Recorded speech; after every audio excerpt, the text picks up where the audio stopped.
बीवी की तरफ देखा, नजर शुआए तनवीरे हुस्न की चमक से खीरा हुई, जी सनसना गया, हाथ पैर की कुव्वत जाने लगी। करीब था कि गश खा के गिर जाए। यकीन नहीं आ रहा था कि अपनी बीवी है या किसी और की है, कि आगे बढ़ के हाथ थामा कि बीवी ने हाथ पे हाथ मारा, कहा बस अलग से रह के बात कीजिए। अबे जब तुझे मेरा एतबार ही नहीं तो जोरू और शौहर कैसे? मूढ़ी कटा निगोड़ा राज की बातें मुझसे छुपाता है। अब जो ये कहा तो अफरसियाब ने कहा, हाय हाय बेगम, अभी तो तुम यहाँ ठीक ठाक बैठी हुई थी, ये इस असना में क्या हुआ जो तुम पे इतना गिरा गुजरा? का शहंशाह, आपसे कहना न कहना दोनों बेकार है। चाहती तो ये थी कि जिस दिन बिरादरी जमा हो, चौधरी के सामने आपका ये बयान करूं कि आपका हुक्का पानी दोनों बंद हो, कच्ची पक्की दोनों देनी पड़े। अरे बेगम बयान तो करो, मेरा जानो माल तुम्हारे सुपुर्द है, वो कौन सी राज की बात है जो मैंने तुमसे छुपाई? अच्छा, अगर मैं भरे दरबार में अभी ये बयान कर दूं कि गडरिये के लौंडे के साथ क्या गुल खिला रहे हैं तो क्या इज्जत बचेगी आपकी? अब तो ये कहना था साहब, अफरासियाब के तोते उड़ गए हाथ से, जमीन पैर के नीचे से सरक गई। फौरन अपना सर बेगम के कदमों में रखा, हाथ जोड़ा और कहा, बेगम जानो माल मेरा तुम्हारे सुपुर्द है, जो मांगोगी दूंगा, जो पूछोगी बताऊंगा, लेकिन खुदारा भरे दरबार में गडरिये के लौंडे का जिक्र न करना। ये बात है, जो पूछूंगी वो बताओगे? अफरासियाब ने कहा, हाँ बेगम तुम पूछो तो सही। अच्छा ठीक है, तो बताओ लौहे तिलिस्म तुमने कहाँ रखने के लिए भेजी है? अब जो ये कहा तो बादशाह ने कहा, लौहे तिलिस्म? तुम्हें लौहे तिलिस्म से क्या काम है? बस हो गया ना, जो पूछूंगा दे दूंगा, जो कहोगे बता दूंगा। एक मामूली सा सरकारी राज पूछा और उसके अंदर इतने नखरे। ये कहना था कि अफरासियाब तड़प गया, कहा, बेगम तुमने जरा सी बात का पतंगड़ बना दिया है। अरे मैंने लौहे तिलिस्म इसलिए हिफाजत से रखने के लिए भेजी है कि मैंने साबिक में मखमूर और बहार और बागबान को ये राज बताया था और वो कमबख्त जाकर अमर अय्यार से मिल गए, इसलिए मैंने ये इस बार खामोशी से भेजी है कि कोई इसका हाल दरियाफ्त न करे।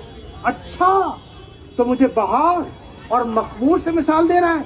अबे वो लौंडियां बांदियां नैन मटका के निकल गई, मैं कहाँ जाऊंगी?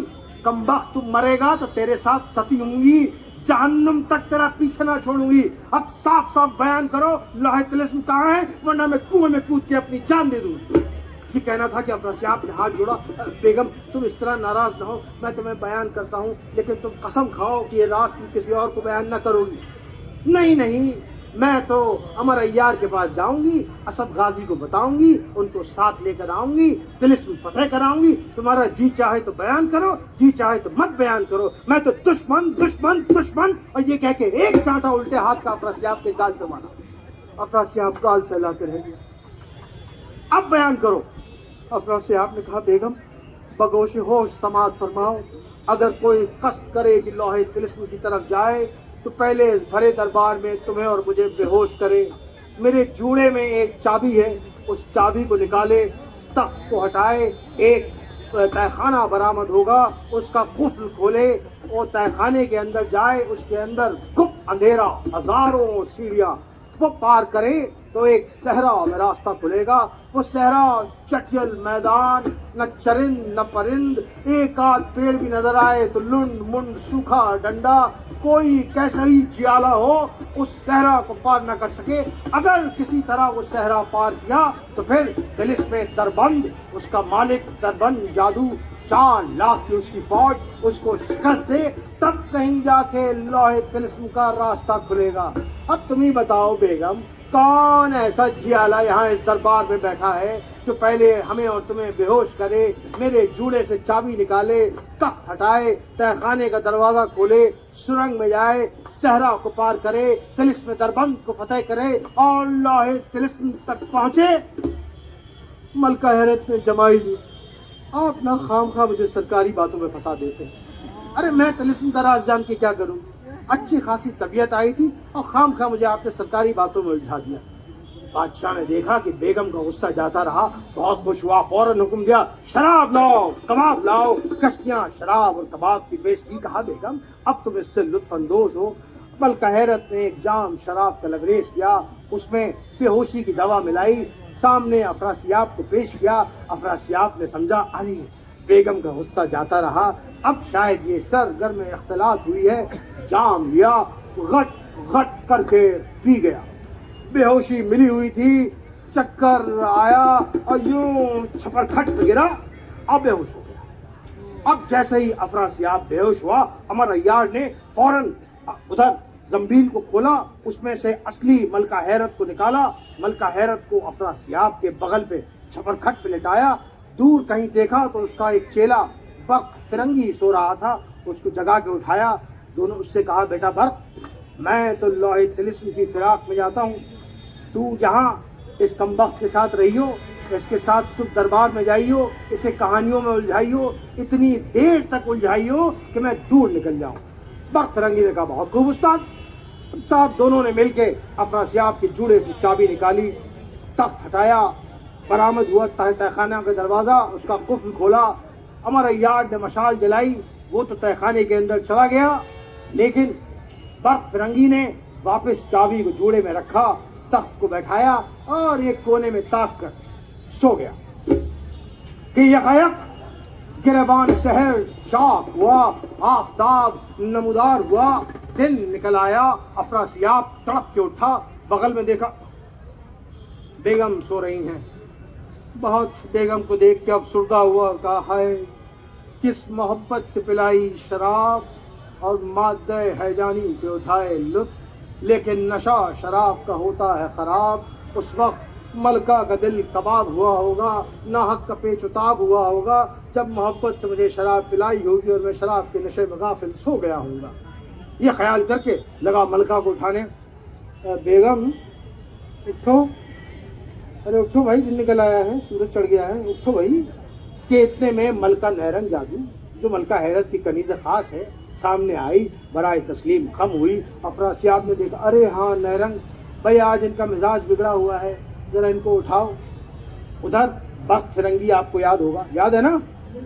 हमारे यार भाई एक ही आदमी बोलने, बाकी सो रहे हैं क्या? हाँ, तो बर्क फिरंगी जो चेला है वो वहाँ सो रहा था, वो भी तड़प के उठा, छोटे छोटे कपड़े दुरुस्त किए, अफरासियाब के सामने आया। अफरासियाब ने देखा, हाँ 20 आओ यहाँ बैठो।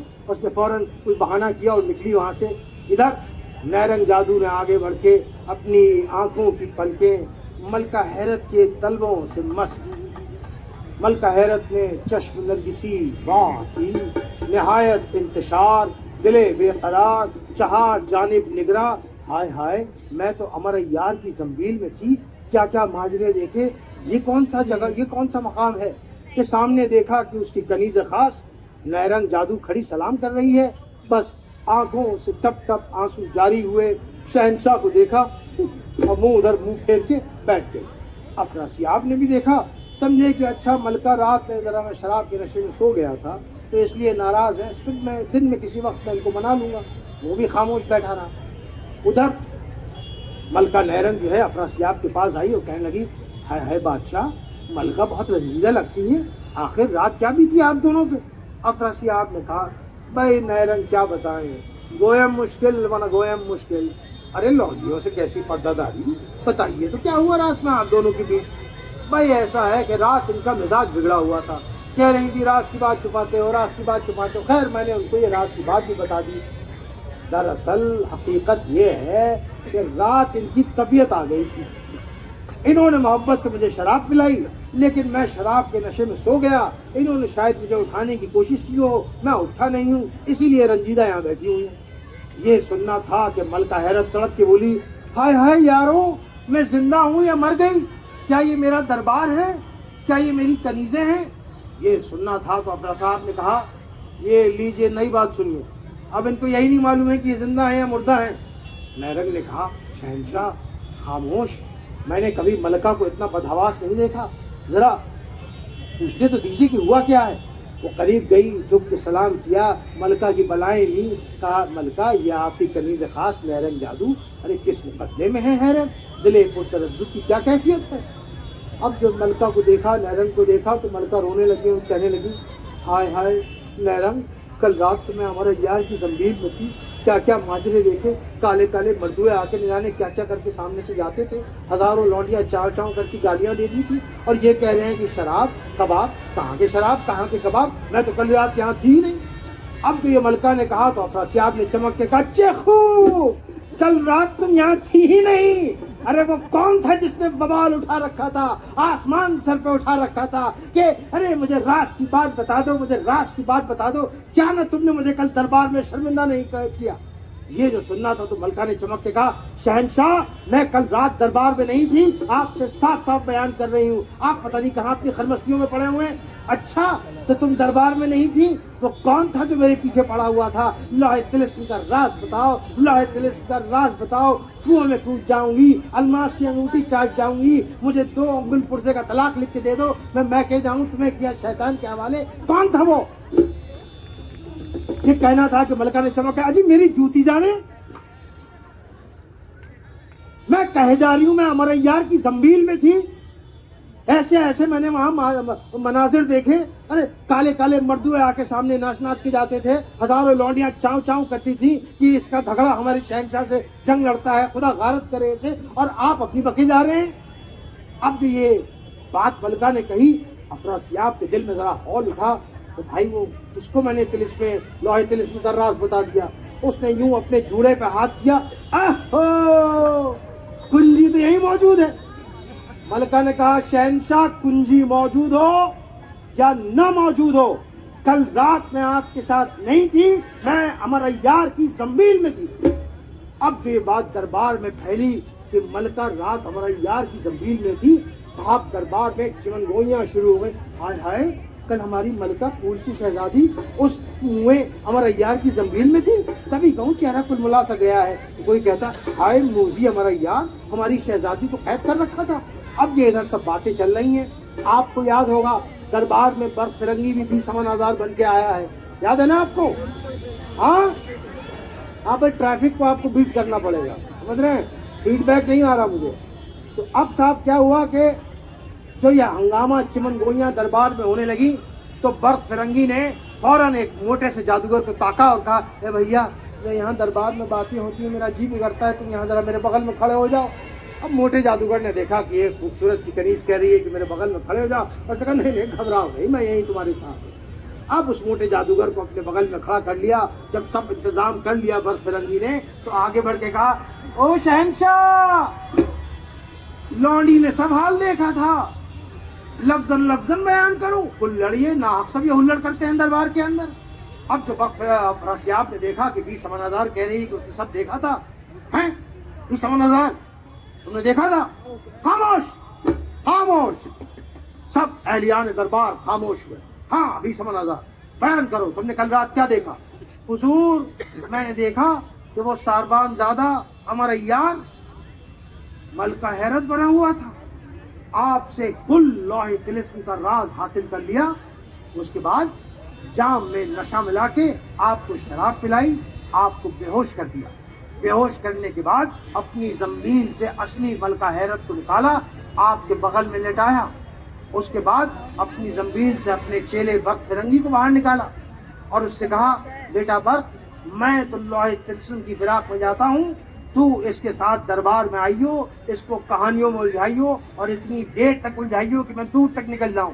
फिर हुजूर दोनों ने मिलके आपके जूड़े से चाबी निकाली, तख्त हटाया, तहखाना खोला, अमरैयार को मशाल जला के उसमें चला गया। खुद जाने उसका क्या हुआ, लेकिन मेरी तो रूह फना हो गई थी, मेरे तो दम काट रहे तो खून नहीं, समझ नहीं आ रहा था। डर के मारे मैंने मुंह फेर लिया कि आगे ना देखूंगी तो शायद खतरा मेरे ऊपर ना आएगा। वहीं गडरिया का लौंडा बगल में सो रहा था, उसको मैंने सीने से चिपटाया और कहा, बेटा जल्दी जल्दी कहानी सुन, अगर मैं उसको कहानी सुनाऊंगी तो कम से कम मुझे ये ना देखने को मिलेगा कि पीछे क्या हो रहा है। मैंने कहा, बेटा जल्दी सुन, उज्जैन नगरी में राजा भोज रहा करते थे, बड़े कलावंत कला पार की शीलवंत है। ऐसे कहो क्या? अरे बेटा सुन, कहानी सुन, कलावंत शील पार की। हर तरफ राजा का बोलबाला था, जहाँ जाते थे दूसरों का दुख दर्द मरहम उनके ऊपर लगाते थे, सबकी मनसा पूरी करते थे, हर तरफ राजा भोज की जय जयकार।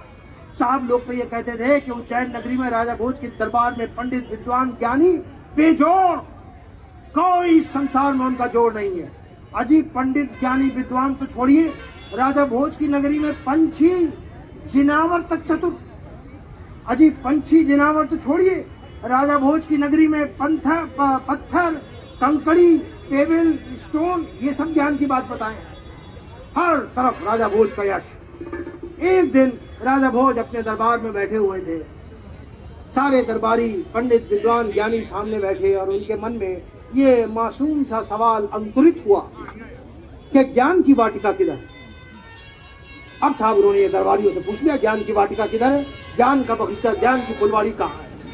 ये जो उन्होंने सवाल किया, तो जितने पंडित ज्ञानी विद्वान वहां दरबार में उनका नमक खाए बैठे थे, सबने एक सुर में कहा, महाराज ज्ञान की वाटिका अगर कहीं है तो इसी दरबार में है। कर फिरदौस कर रुए जमीयस्त हमी हस्तो हमी हस्तो हमी हस्तो हमी हस्तो। और अगर इसके अलावा ज्ञान की वाटिका कहीं है तो इस राजमहल की चार दीवारी में है, और अगर इसके बाहर कहीं है तो हम गरीबन की कोठी पे है। क्योंकि निश्चय जिसके पास धन और सत्ता है उसी के पास ज्ञान और कला हो सकती है। निर्भय निर्भागी गरीब निर्धन के पास ये नहीं हो सकता, क्योंकि उनके पास धन और सत्ता नहीं है। जिसके पास धन और सत्ता है उसी के पास ज्ञान और कला होगी। अब जो ये बात कही, सबने एक ही सुर में एक ही राग अलापा, तो राजा बेचारे विवश हुए। उनको मानना पड़ा कि भाई बात तो सही है, ज्ञान की वाटिका अगर कहीं है तो इसी दरबार में है, क्योंकि सारे ज्ञानी एक साथ एक ही बात कह रहे हैं, तो गलत बात तो नहीं कह सकते। अब साहब उसी दरबार में एक माली बेचारा बहुत देर से खड़ा हुआ था। उसने कहा, अन्नदाता। चमक के राजा ने कहा, कई बार तुमको मना किया है, हम अन्नदाता नहीं है। अन्नदाता वो ईश्वर है, हम केवल गडरिये हैं, प्रजा को चला रहे हैं। कहा, हुजूर पुरानी आदत है, छूटते छूटते छुटेंगे, हाँ बयान करो। कहा, हुजूर इतनी देर से मैं सुन रहा हूँ, ज्ञान की वाटिका, ज्ञान का कुंज, ज्ञान की फुलवाड़ी कहाँ है।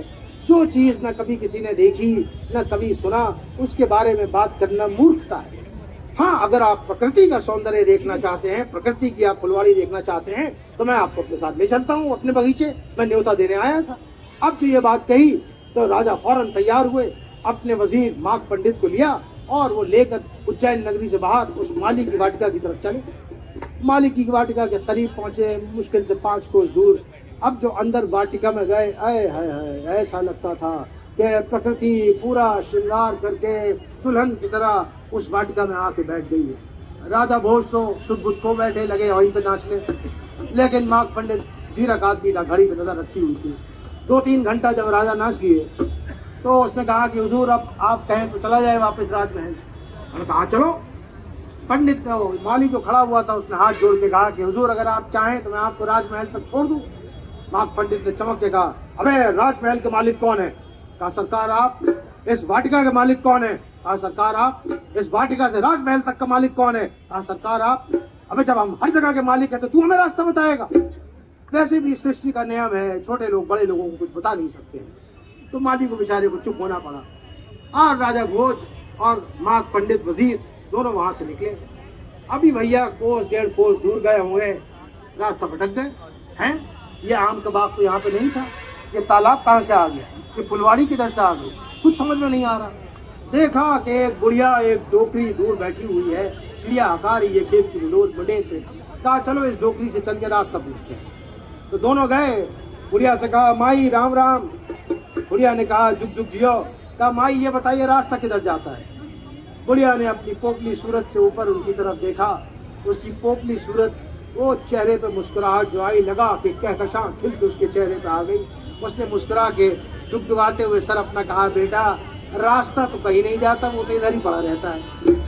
हाँ अलबत्ता इस पे चलने वाला राहगीर कहीं आगे जावे है। अब तुम दोनों बताओ कि तुम दोनों कौन।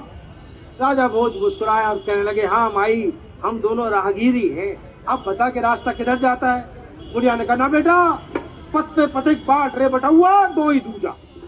राहगीर तो 2 ही दूजे हैं, एक सूर्य और दूसरा चंद्रमा। अपने निर्धारित पथ पे चलते हैं, कभी उससे नहीं भटकते, ये हैंगे असली राहगीर। अब तुम बताओ कि तुम दोनों कौन हो। बादशाह मुस्कुराए, कहने लगे, अरे माई मेहमान हैं, दावत पे आए थे, रास्ता जरा भटक गए हैं, अब तू बता दिए रास्ता कहाँ जाता है तो हम अपनी मंजिल पे पहुंच जाएंगे। माई मुस्कुराई और बोली, बेटा बता तो दूं, लेकिन मेहमान भी 2 ही दूजा, एक धन और दूसरा जोबन। धन और जोबन कुछ समय के लिए इंसान के पास मेहमान आते हैं और फिर विदा हो जाते हैं। अब तुम दोनों बताओ सच सच कि तुम दोनों कौन हो। माघ पंडित ने चमक के कहा, बुढ़िया परदेसी हैंगे, भटक गए हैं रास्ता, साफ साफ बताइए रास्ता कहाँ जाता है। उसने चमक के देखा, ओहो बड़ा तेवर दिखा रहे हो, पर एक बात सुन लो, परदेसी भी 2 ही दूजा, एक पवन और दूसरा प्राण, पवन शरीर से लग के जावे तो वापस ना आवे और प्राण शरीर से निकल जावे तो वापस ना आवे। ये हैंगे असली परदेसी बेटा। अब तुम दोनों सच सच बताओ कि तुम दोनों कौन? राजा ने मुस्कुरा के कहा, अरे माई, निर्धन हैंगे, गरीब हैंगे, रास्ता भटक गए हैंगे, तू बता तो दे रास्ता कहाँ जाते हैं। बुढ़िया ने मुस्कुरा के कहा, बेटा रास्ता तो मैं बता दूं, लेकिन क्या करूं, निर्धन भी दो ही दूजा, एक गाय का बछड़ा और दूसरा बिन ब्याही बेटी।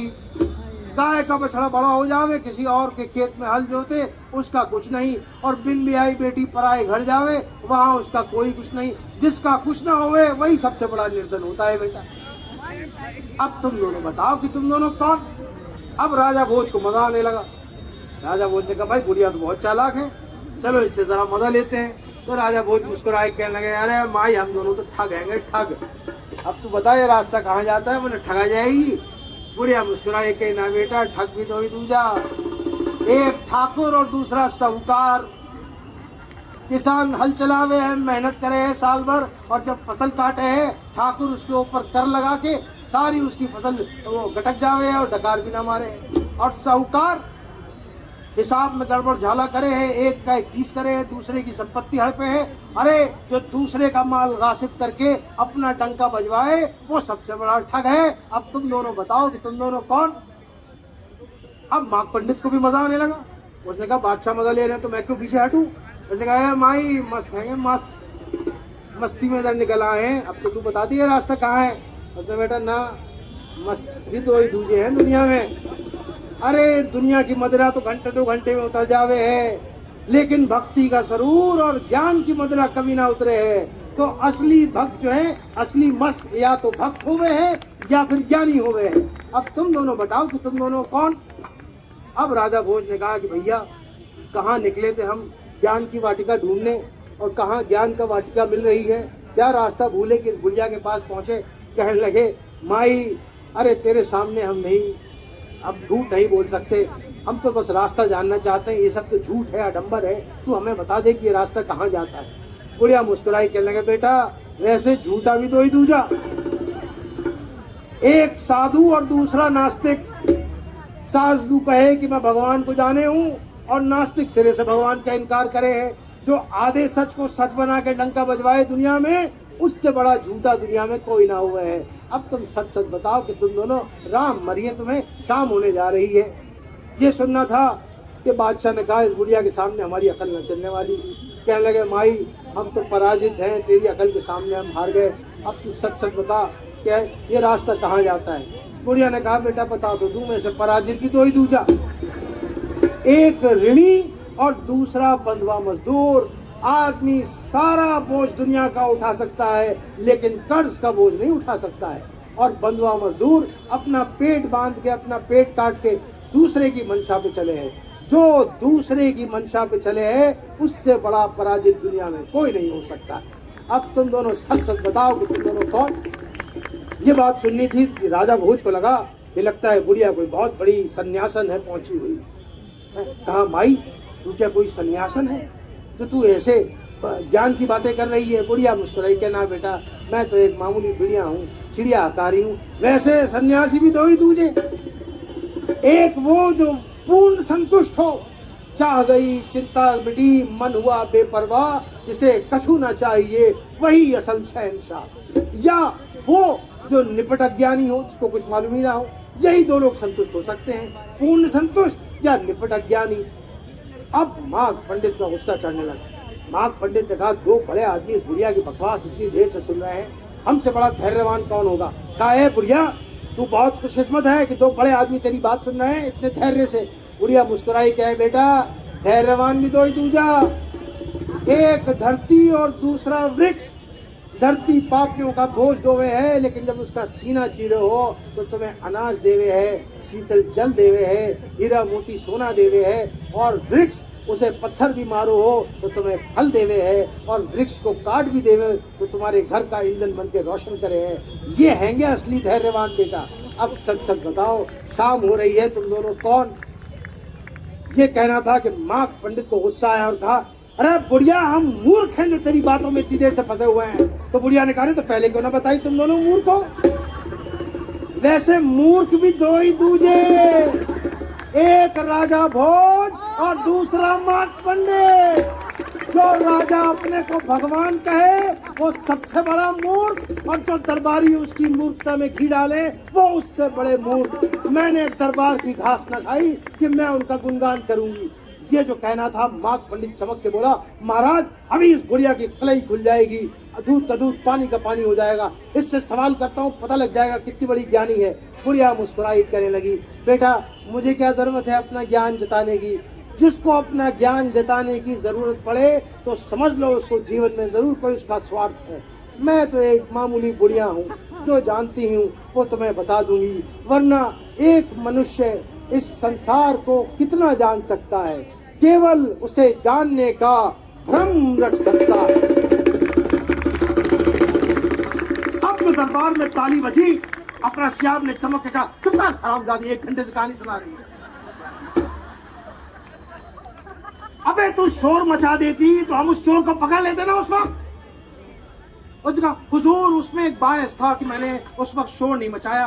बचपन में नानी अम्मा ने मुझे सिखाया था कि बेटा जिंदगी में कुछ भी करना पर कभी किसी की चुगली मत करना, तो मैंने चुगली नहीं की, नानी अम्मा की हिदायत को याद रखा। चुप कर हरामजादी, चुगली की पड़ी हुई है, या हमारा घर बर्बाद हो रहा है और इसे नानी अम्मा की पड़ी हुई है। कहा शहंशाह ये मुझे मंजूर ना था, आप हमारे यार को कैद कर लेते, एक 3 रुपए का प्यादा पकड़ा जाता, कत्ल हो जाता, उसका खून किसकी गर्दन पे जाता, नानी अम्मा मुझे घर से निकाल देती। अबे चुप कर, नानी अम्मा घर से निकाल देती है, लगता है ये हमारा यार से जाके मिल गई है, गिरफ्तार करो इस हरामजादी को।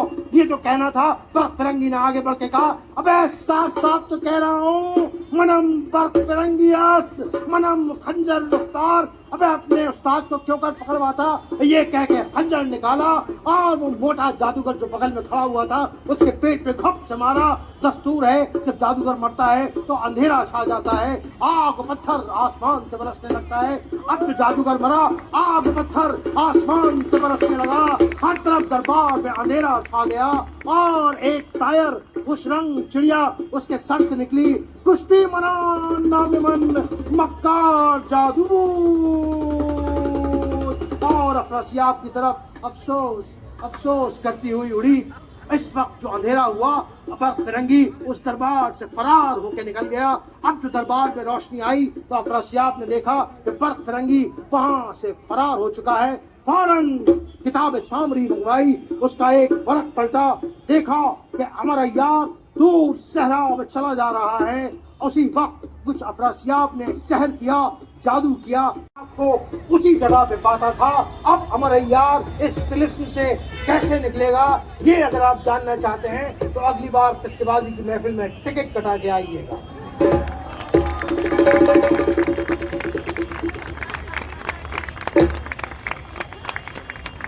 हाँ भाई, टाइम कितना हुआ है? हाँ 7:05। हाँ 7:10। अबे तुम फ्लाइट छुड़वाओगे? ठीक है, आप लोग इसरार कर रहे हैं, मोहब्बत से कह रहे हैं। वैसे तो मुझे जाना था, लेकिन अगर आप लोग इतनी मोहब्बत से कह रहे हैं तो मैं सुना देता हूँ आपको। अरे नहीं, अब दूसरी वाली दास्तान, ये दुनिया की आखिरी दास्तान है।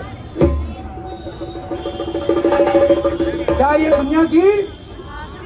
इसके बाद कोई कहानी नहीं लिखी गई है दुनिया में। अगर आपसे कोई कहता है कि इसके बाद कोई कहानी लिखी है, झूठ बोल रहा है, जूते लगाइए, बाहर निकाल लीजिए। सिर्फ और सिर्फ मेरी बात पे यकीन कीजिए, ठीक है? ये दुनिया की क्या है? तैयार हैं आप सुनने के लिए? बजाओ भाई।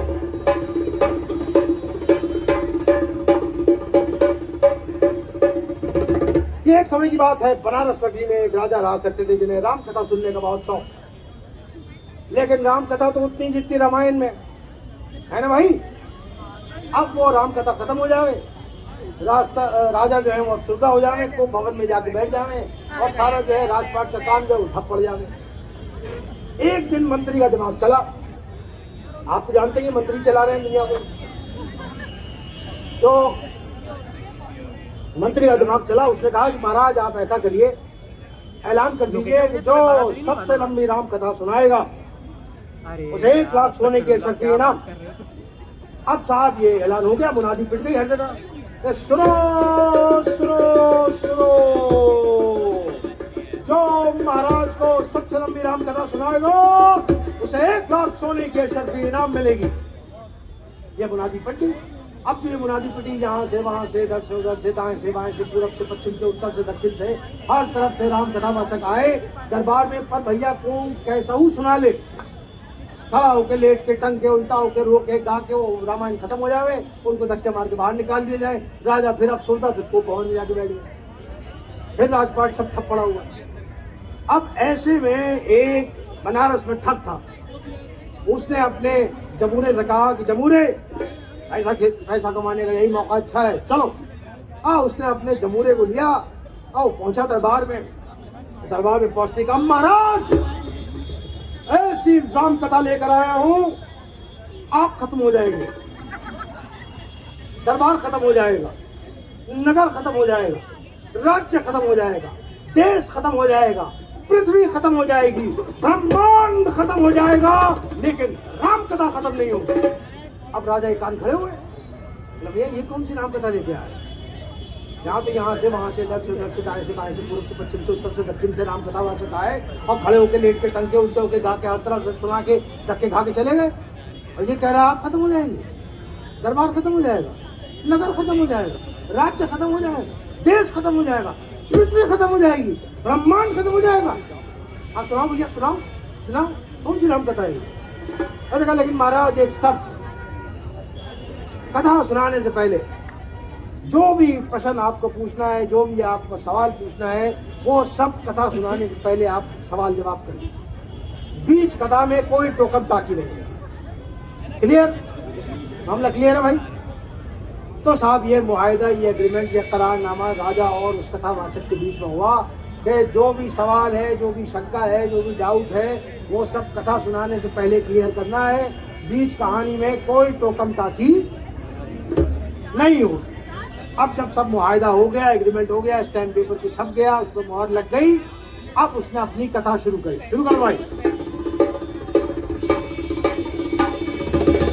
एक समय की बात है महाराज, अयोध्या नगरी में एक पीपल का पेड़ था जिसपे किसी भी समय कितनी चिड़िया आ रही थी और कितनी चिड़िया जा रही थी, और उस पीपल के पेड़ के नीचे 20 पीपे गेहूं के रखे हुए थे और उसके अंदर गेहूं भरा हुआ था। बगल में उसके एक तालाब था कि महाराज एक चिड़िया उड़ती हुई आई, पीपे किनारे बैठी, एक दाना चुका, तालाब में डुबकी लगाई, फुर्र करके उड़ गई। महाराज दूसरी चिड़िया, एक दाना तालाब में डुबकी लगी। महाराज तीसरी चिड़िया आई, आपके हरम से आई, आपकी पसंदीदा चिड़िया आई, एक दाना चुका, तालाब में डुबकी लगाई, फुर्र करके उड़ गई। महाराज चौथी चिड़िया आई, पड़ोसी मुल्क से आई, दुश्मन है तो क्या हुआ, चिड़िया तो चिड़िया है, एक दाना चुका, तालाब में डुबकी लगाई, फुर्र करके उड़ गई। महाराज पांचवी चिड़िया आई, एक्सटिंक्ट चिड़िया आई, नायाब चिड़िया आई, रेयर चिड़िया आई, एक दाना चुका, तालाब में डुबकी लगाई, फुर्र करके उड़ गई। महाराज खड़ी चिड़िया आई, जवाब बाजी अली शाह की चिड़िया आई, एक दाना चुका, तालाब में डुबकी लगाई, फुर्र करके उड़ गई। महाराज सातवीं चिड़िया आई, एक दाना चुका, तालाब में डुबकी लगाई, फुर्र करके उड़ गई। आठवीं चिड़िया, एक दाना चुका, तालाब में डुबकी लगाई, फुर्र करके उड़ गई। नवीं चिड़िया आई, एक दाना चुका, तालाब में डुबकी लगाई, फुर्र करके उड़ गई। 10वीं चिड़िया आई, एक दाना चुका, तालाब में डुबकी लगाई, फुर्र करके उड़ गई। 11वीं चिड़िया आई, एक दाना चुका, तालाब में डुबकी लगाई, फुर्र करके उड़ गई। 5वीं चिड़िया आई, एक दाना चुका, तालाब में डुबकी लगाई, फुर्र करके उड़ गई। 13वीं चिड़िया आई, एक दाना चुका, तालाब में डुबकी लगाई, फुर्र करके उड़ गई। 4वीं चिड़िया आई, एक दाना चुका, तालाब में डुबकी लगाई, फुर्र करके उड़ गई।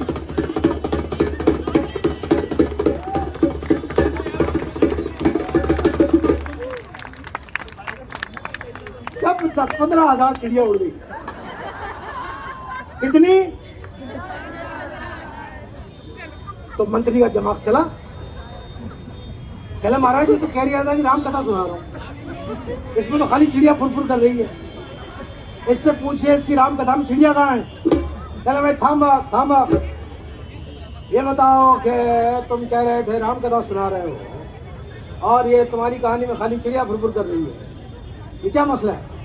क्या महाराज आपने ध्यान नहीं दिया, मैंने शुरू में आपसे ये बात कही थी एक समय की बात है, अयोध्या नगरी में एक पीपल का पेड़ था जिसमें किसी भी समय कितनी चिड़िया आ रही हैं और कितनी चिड़िया जा रही हैं। और महाराज अयोध्या नगरी में तो श्री राम ही बसते हैं। अब तो कोर्ट का फैसला भी आ चुका है कि 13,336 चिड़िया आई, एक दाना चुका, तालाब में डुबकी लगाई, फुर्र करके उड़ गए। अब भाई साहब यही चल रहा है, चिड़िया आ रही है, चिड़िया जा रही है। क्या हो रहा है? ये हाल हो गया है कि दरबार में हर आदमी को चिड़िया दिखाई दे रहा है। वित्त मंत्री इधर बोल रहे हैं तो उन्हें कौवा दिखाई दे रहा है, रक्षा मंत्री उधर बोल रहे हैं तो उनको बगुला दिखाई दे रहा है, किसी को तोता दिख रहा है, किसी को मैना दिख रही है। महाराज जा रहे हैं रसोई में तो उन्हें महाराज की जगह वहाँ मुर्गा जैसा दिख रहा है। अंदर जाते हैं हरम में तो बीवी की जगह हंस बैठी नजर आती है। बीवी सोच रही है ये कौवा कहाँ से आ गया हरम के अंदर। यही खेल चल रहा है। जब 70-80 हजार चिड़िया उड़ गई, कितनी, तो मंत्री का दिमाग फिर चला। कह रहे महाराज इससे पूछिए कि इसकी कथा में चिड़िया कितनी है। भाई चिड़िया अगर पता लग जाए कितनी है तो समझ में आ जाएगा कहानी कहाँ खत्म हो रही है। ठीक बात है ना? है थामा भाई ये बताओ, हमने मान लिया तुम राम कथा सुना रहे हो, चलो, लेकिन ये जो तुम्हारी कहानी में चिड़िया उड़ रही है इसकी गिनती क्या है, कितनी चिड़िया है? क्या महाराज आपने ध्यान नहीं दिया? मैंने कहानी के शुरू में आपसे ये बात की। एक समय की बात है, अयोध्या नगरी में एक पीपल का पेड़ था जिसपे किसी भी समय कितनी चिड़िया आ रही हैं और कितनी चिड़िया जा रही हैं और कितनी चिड़िया आ रही हैं और कितनी चिड़िया जा रही हैं, ये तो प्रभु राम ही बता सकते हैं ना। तो 70,375 चिड़िया आई, एक दाना चुका, तालाब में डुबकी लगाई, फुर्र करके उड़ गई। अब भाई साहब यही चल रहा है, चिड़िया आ रही है, चिड़िया जा रही है। इतनी चिड़िया उड़ गई कि पूरे देश में ये खबर फैल गई कि राजधानी में चिड़िया उड़ रही है पर किसी को दिखाई नहीं देती। जब 3-4 लाख चिड़िया उड़ गई, कितनी, तो मंत्री का दिमाग फिर चला। कहला महाराज इससे पूछिए कि पीपल के पेड़ के नीचे वो गेहूं के पीपे कितने रखते हैं। कहला भाई बात तो सही है, पीपे की तो गिनती हुई थी। कहला थामा ये बताओ भाई तुम्हारी राम कथा में ये पीपल के पेड़ के नीचे पीपे कितने रखने हैं? तब महाराज आपने ध्यान नहीं दिया, मैंने शुरू में आपसे ये बात कही। एक समय की बात है, अयोध्या नगरी में एक पीपल का पेड़ था जिसपे किसी भी समय कितनी चिड़िया आ रही थी और कितनी चिड़िया जा रही थी। और उस पीपल के पेड़ के नीचे 20 पीपे गेहूं के रखे हुए थे। और महाराज अभी तो पहला पीपा 1/4 खाली हुआ होगा। ये सुनना था कि महाराज ने कहा भैया इसको 1 लाख सोने की अशर्फी इनाम में दे दो। हरि अनंता, हरि कथा अनंता।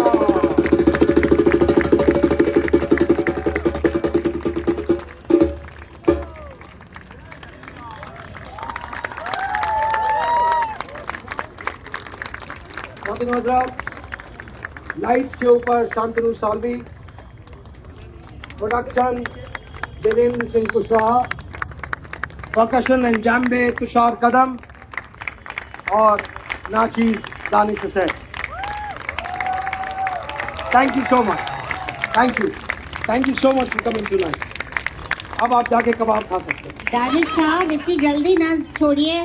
देखिए आपको मजा तभी है जब लोगों को प्यासा छोड़ दिया जाए।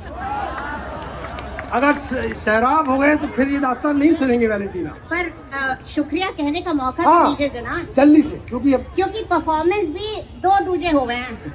एक में तो उबासी आ रहे हैं और घड़ी पे नजर जावे हैं और दूसरे में खुद को ही भूल जावे हैं। और ये दूसरी तरह की परफॉर्मेंस थी। और जो सुरूर आपने आज यहाँ माहौल जो बनाया है वो पता नहीं कब तक रहेगा। आज सबके सपनों में तो चिड़िया आएंगी। बहुत बहुत शुक्रिया आपका। Thank you. और MSLF और इंडिया सर्कस की तरफ से आपके एक छोटा सा तोहफा। शुक्रिया, थैंक यू। अरे भाई 2 लोग और हैं पीछे काम करते हैं लेकिन योगदान उनका उतना ही है। हाँ ऐसा मत कीजिए, वो हमको बाद में शिकायत करेंगे सर आप स्टेज पे सब लूट लेते हैं, तोहफा हमको नहीं मिलता है। Thank you so much, thank you so much. Good night.